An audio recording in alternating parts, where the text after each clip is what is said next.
That's right, it is a pizza. Then what is the shape of the pizza? Very good, it is a triangle. Now, let's proceed to the second picture. What can you see in this picture? That's correct, it is an ice cream cone. Then, what is the shape of the ice cream cone? That's correct, it is a triangle shape. Now, let's proceed to the last picture. What can you see in this picture? Very good, class. It is a chips. Then, what is the shape of the chips? That's correct. It is a triangle. Okay, class, today we're going to read about the story of Daragang Mayon and its legend. Long ago, in a place called Ibalon, there lived a beautiful maiden. Her name was Daragang Mayon.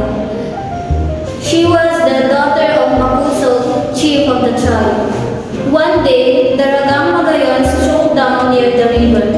While crossing the river, she stumbled down on a rock and fell quickly in the water.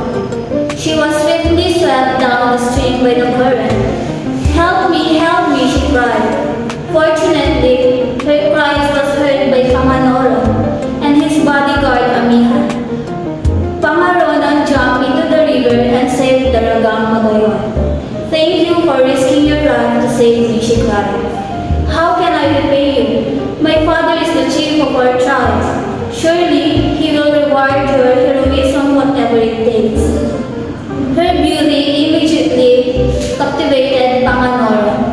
He realized that he finally met the perfect woman for him. At the same time, Daragang Mayon was attracted to him. Panganoron asked Makusog's permission to marry Daragang Mayon, but Makusog could not permit them to marry. Tribal law forbade marriage outside of the land. As tribe leader, he had to enforce the law. Yet, as a father, he wanted to make his daughter happy. Meanwhile, Patuga learned about Panganoron's intention. Patuga was the most ardent suitor of Daragang Mayon. For years, he had been convincing her to marry him but not to obey. One night, Patuga and his cohorts kidnapped Makuso. Then, he sent word to Daragang Mayon that her father would die if she did not marry him. Without a choice, she acceded. Only did Patuga release Makuso. Soon, Patuga and Daragang Mayon were wed. But in the midst of merrymaking, pandemonium broke out when Panganoron and his tribe arrived. Fighting ensued between the two tribes. In a few minutes, Panganoron fatally struck Patuga. However, during this skirmish, a poisoned arrow shot from nowhere fell on Daragang Magayon's breast. Panganoron rushed to her aid as he knelt over the dying Daragang Mayon. An enemy hacked his head off. After the battle, Daragang Mayon was buried and her death was mourned all over the land. Where she was put to rest, a mountain mysteriously appeared. This mountain is known as Mayon. It is said that even death and in another form, she is still hunted by the men who loved her. When Mayon is said to erupt, this is Patuga challenging Panganoron. But when Mayon is calm, Panganoron is embracing her. The tears of Panganoron are shed as wailing at the time in his grave. Until today, men is still delighted by the love story behind the legend of Mayon Volcano. Do you understand the story, class?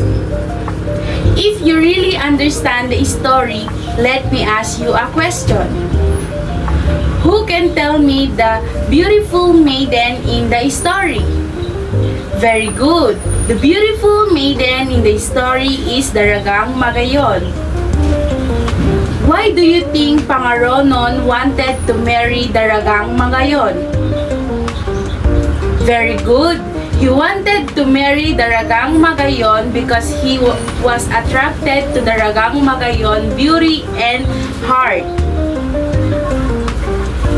What do you think the most important lesson learned in the story? Very good. It reflects teams, love, loyalty, consequences of actions. The first geological components of Mayon volcano is the lava. The lava is the solidified lava formations. Next is the pyroclastic flows. It is deposits from explosive eruptions. Third is the lahars. Lahars, it is the mud flows formed from volcanic ash and debris. Lastly, it is the volcanic ash. Volcanic ash, it is the fine particles.